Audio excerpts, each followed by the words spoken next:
decade.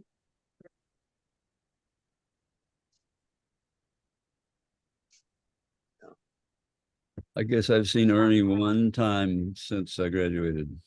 Oh, really? At one of our anniversary meetings at Sycamore Springs. Oh, yeah, yeah.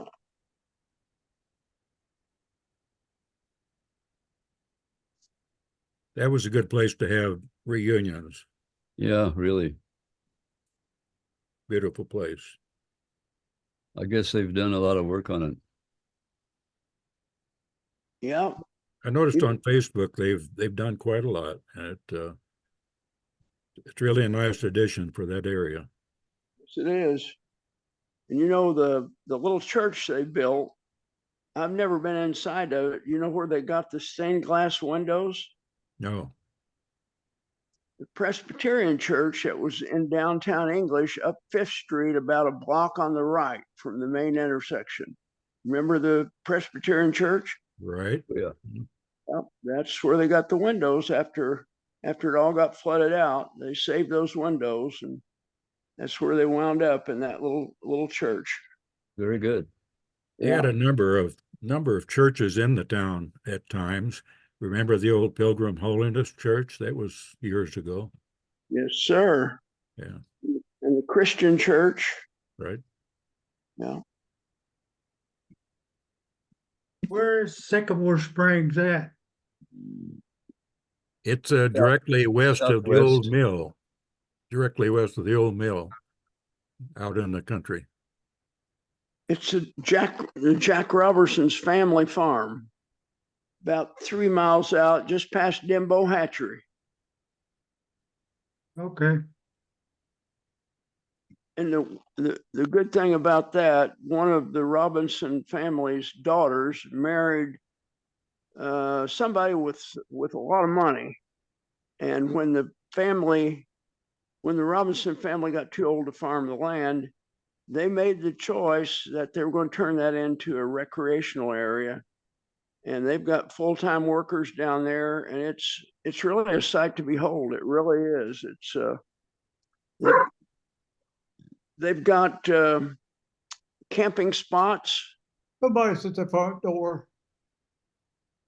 I guess when they got married, they were both teachers, right? And they bought a Days Inn or something like that, something fairly small, and fixed that up and sold it and bought another and bought another and bought another. Finally ended up with a whole I think it was a Best Western hotel. Best Western. Best Western, and I guess he reached a point where he had more money and they knew what to do with. So he's put a lot of money into that. Yeah, that's a pretty good thing for the county. Sure is. And Did you see the newspaper article I sent by email from 1976? Seth Denbo was talking about the future of English. Pretty good article from 1976. Yeah. I guess I didn't. Gosh. I did.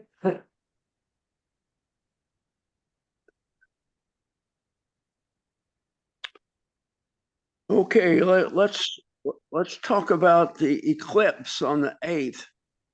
John? Got a first responder coming by past me. Okay, now it's gone. Now, John, you're coming into Bloomington, right? That's right. Oh, boy. Now, when did you make that reservation? Oh, Leslie did all that, so I couldn't say. Sometime after Paducah, Kentucky eclipse, right? Oh, well, quite a long time after that, yeah. Yeah. My understanding from what I've read, all the hotels within the total eclipse area are all taken, and the prices have been jacked way up. I wonder why they're so excited about this one when that didn't happen the Paducah eclipse. Well, I guess because the the Paducah eclipse didn't hit southern Indiana, I don't think. This Well, one, but it didn't fill up even where it did hit. oh, yeah, you're right. We were worried because there were stories about reservations being canceled so they could raise the price and sell them again. And I checked on the one that we had. They said, oh, no, that's good. The local newspaper here in Lebanon is saying they expect crowds here because it's going to be quite an event, apparently. And time tells, you can anticipate a lot of things that don't happen. Well, I'm looking forward to a very nice family reunion. And if there happens to be an eclipse come along, we'll go look at that too. Yep. Let's hope it's not a stormy, cloudy day. That other time when you were here for that, we went to that birthday party in Salem for Della. Yeah, that's right. Yeah.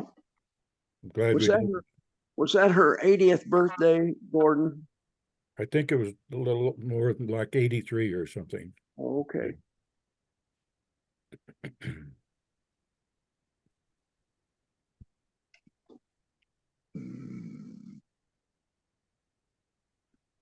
We don't have Bob Roberts today, do we? I think Bob is still having computer problems. Okay. I wanted to get some more details on what they're doing with the old mill in English. Apparently, they're definitely going to save it and turn it into something. It's on Facebook. You can pull that up and you see that they received a grant and they're planning to have a meeting room and I think some dining area. It seems like a pretty ambitious project. Yeah, it does. My olfactory memory just tuned in and I got the smell of the old mill. Yeah. That's dust.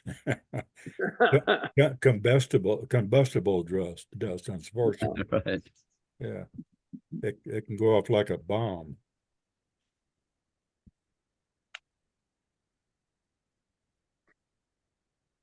My understanding is that they're also looking into the possibility of making a walking trail from the golf course in English all the way out to Sycamore Springs and back. I don't know how they're going to do that, but that was what the assistant director of the local historical society, Southern Indiana Historical Society, told me.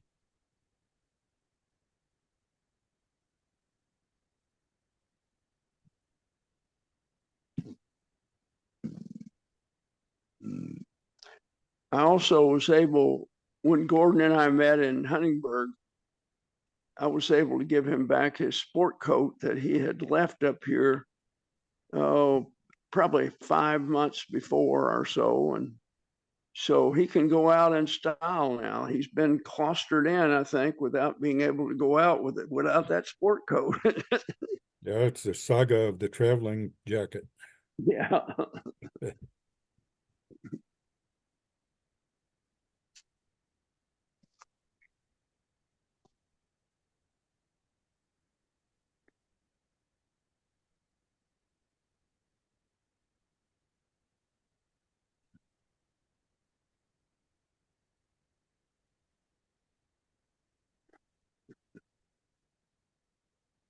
Are any of you guys watching the Indiana-Michigan State basketball game? No, when did it started at 4, didn't it? Well, it was 4 to 5, I think, when before tip-off. Yeah. It's on How were they- CBS, so everybody ought to get it. How were they doing?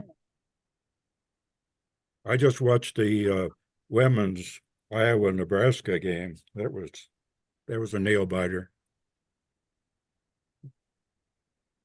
I was watching the Indiana State Drake game.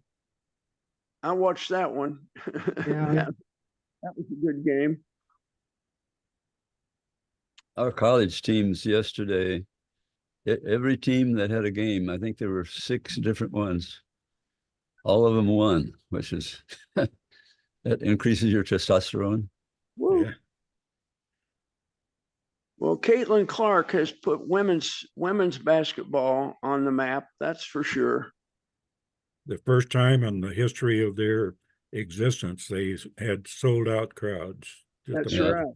Yeah. She didn't play quite as well today as she has played, but they won. Yeah. People like winners. Well, Oh, it's I'm good. It's good to bring that sport to a higher level because some of those girls are absolutely amazing. Yes, they are. I can remember when the girls' team that they had at my school, Scribner Junior High School, some of the girls could only go half court. They couldn't go into the deep end of the court. And I Well, don't that was know. the rule. That was the girls' basketball rules. I know it. I don't understand that, but I guess they had their reasons for that, I guess.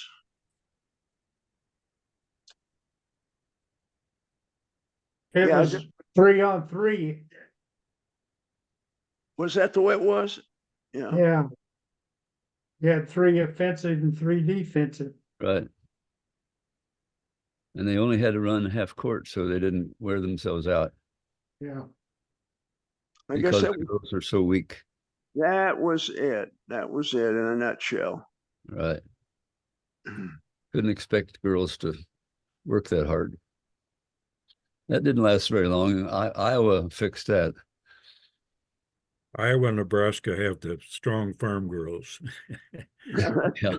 That Machowski on the Nebraska team is like a brick wall.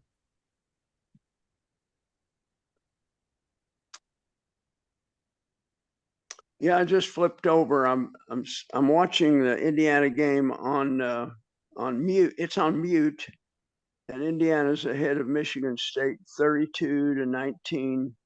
What? Uh, My 32. goodness. They're ahead of Michigan State.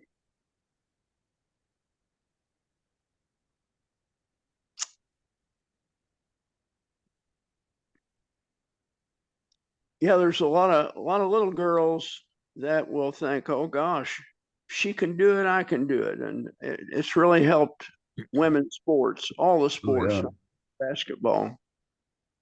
I saw Caitlin Clark in an interview a couple of days ago, and it was one from a few years ago, but she was very emotional about trying to be a role model for young girls to let them know there are things that they can do. Yep, yep. And she's 6 feet tall, but she is skinny as a rail. Yeah, she is. Those 3-point shots didn't fall as well today, though. But she has set some real standards. She sure has. Of course, keep in mind when Pistol Pete, most of us remember Pistol Pete Maravich, he Right. only played 3 years of college ball, and they didn't have a 3-point shot in those days. Right.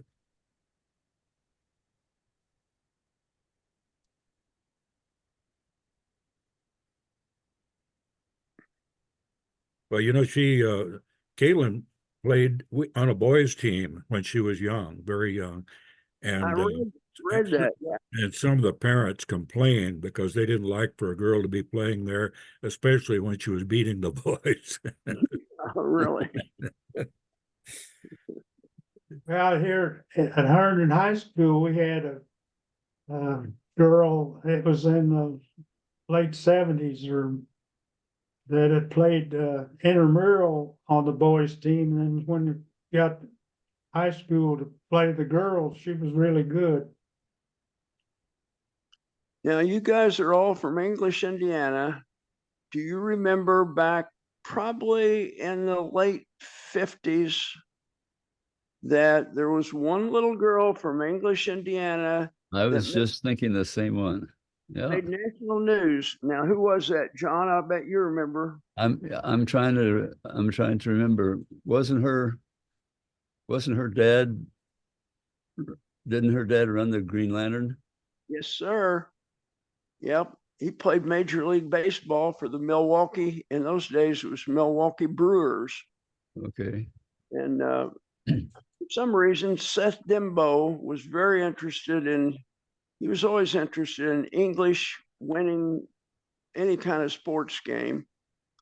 And he funded, I'll tell you, Bob Harmon. Right.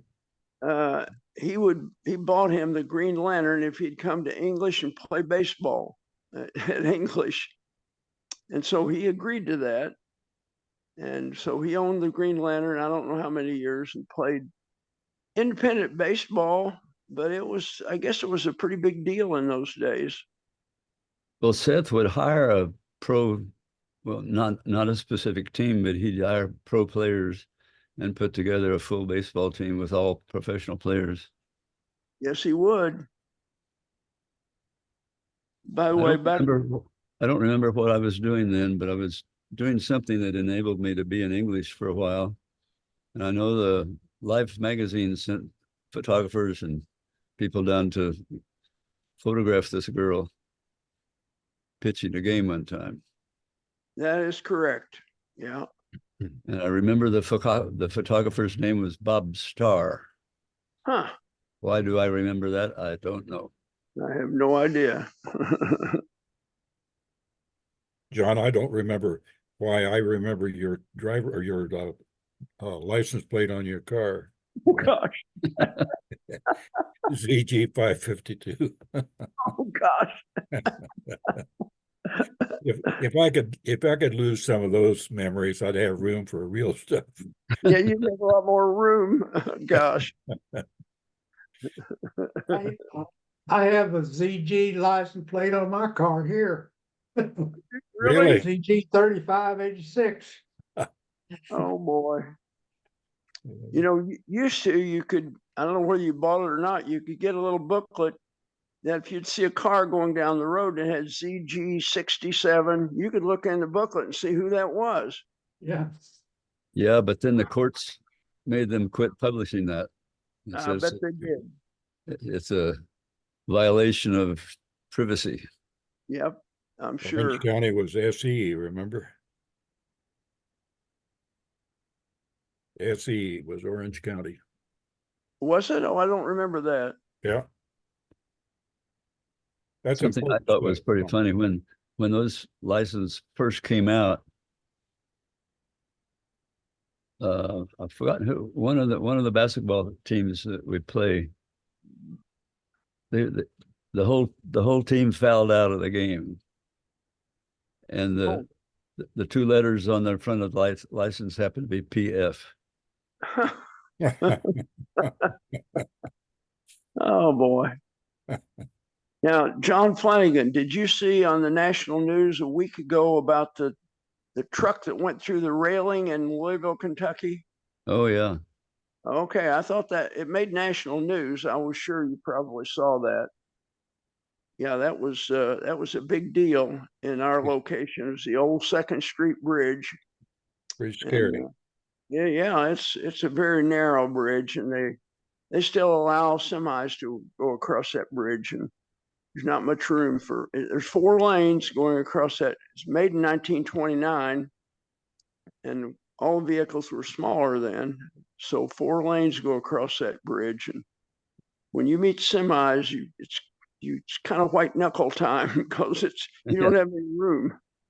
I guess the rule is that the semi is supposed to go all the way across the bridge. Yeah, really, that's the rule. Yeah.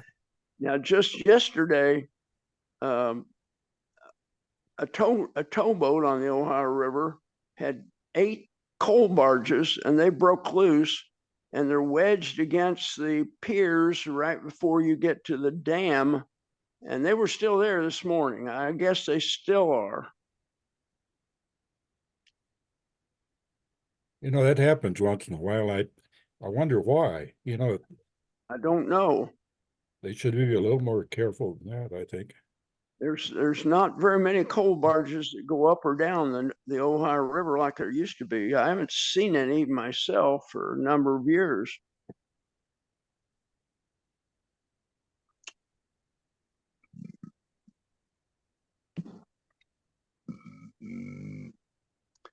Well, I think back to the eclipse again. My daughter and I are going. New Albany's going to be 99. New Albany's going to be 99%. So we're not going to. And I've read Outdoor Indiana. You're not going to get the full effect. So we're going to drive to Pioneer Mother's Rest Park. You remember where that? There you go. Too many trees there. How are you going to see it?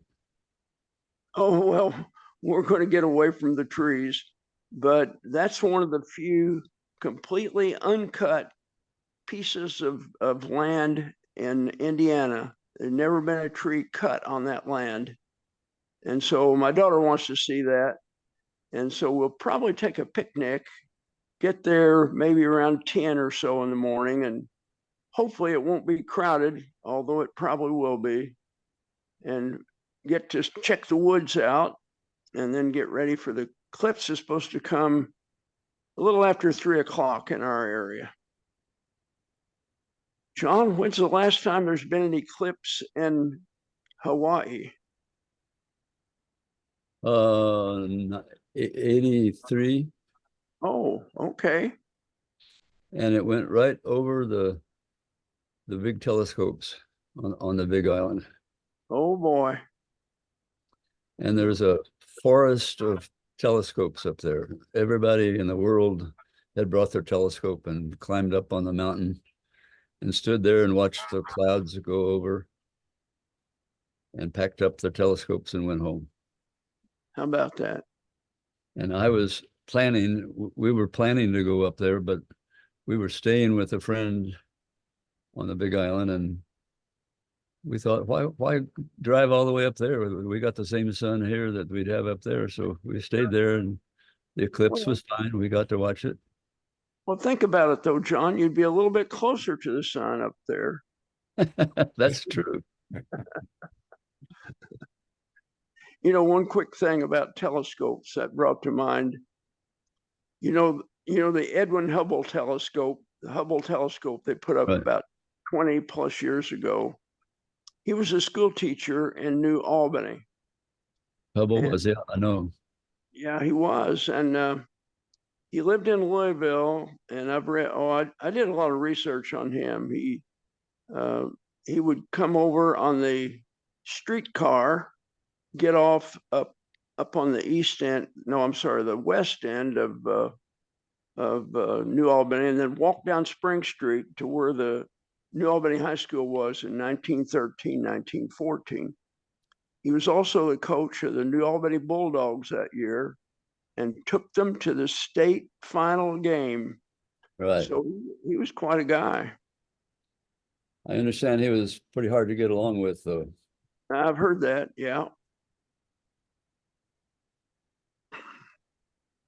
I have a connection with the story about New Albany graduates.